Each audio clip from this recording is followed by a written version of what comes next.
Take a look at this case study, a standard manufacturing firm with 150 employees. Like most companies, they rely heavily on email to approve invoices, talk to overseas suppliers, and manage their daily workflow. On a Tuesday, an employee receives a standard IT request to re-authenticate their Microsoft 365 account. They click the provided link, type their password into the login page, and hit enter. On their end, the screen simply reloads. But an external threat actor has just used that stolen password to slip invisibly past the company's perimeter. Modern network breaches rarely announce themselves with red screens or loud alarms. They begin quietly, with a single keystroke that leaves the front door wide open. This is business email compromise, or BEC. Attackers don't immediately steal funds. They hide in the inbox and observe communication patterns, a period called dwell time. During this, they map the internal hierarchy, learning exactly who approves invoices, specific language used, and precise payroll dates. There are usually subtle symptoms of this hidden presence. An employee might notice missing messages, new inbox rules sending mails straight to the trash, or frequent password lockouts they didn't trigger. People often write these quirks off as routine IT glitches. Ignoring them gives the intruder the time needed to gather intelligence and cover their tracks. Once the attacker maps out the financial workflows, they zero in on the accounts payable department to finally spring their trap. Looking at this software interface, you can see the payment capacity and historical data the hacker monitored to make their next move convincing. They send a forged PDF invoice that perfectly mimics a known vendor, down to the exact invoice numbers and expected dollar amounts. The email contains a critical lie.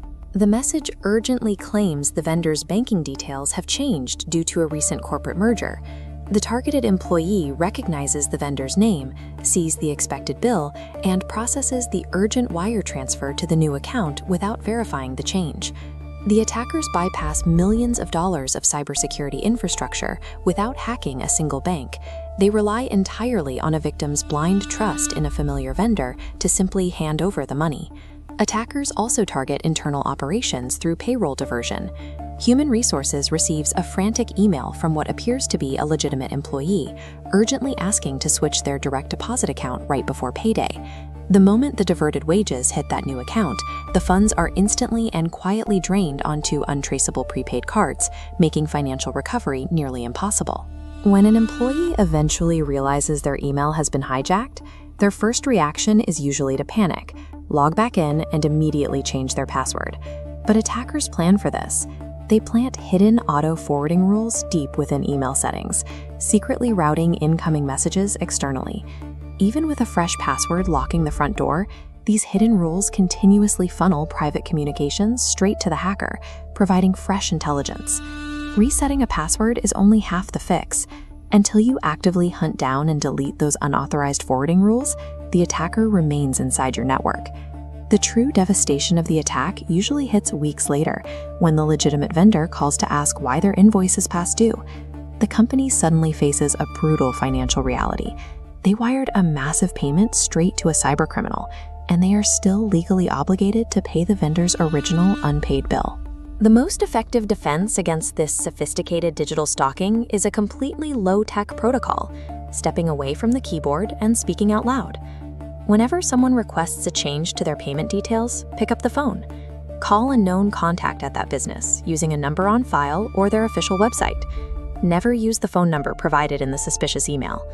Taking 5 minutes to have a verbal conversation breaks the illusion of the digital disguise and prevents millions of dollars in losses. If the funds are transferred, the company enters an unforgiving 72-hour window. They must act quickly before the money is moved globally and lost forever. The immediate first step is contacting the bank to report the fraud and instantly initiate the wire recall process. Next, the victim must immediately file an incident form with the Internet Crime Complaint Center to officially alert federal authorities to the theft.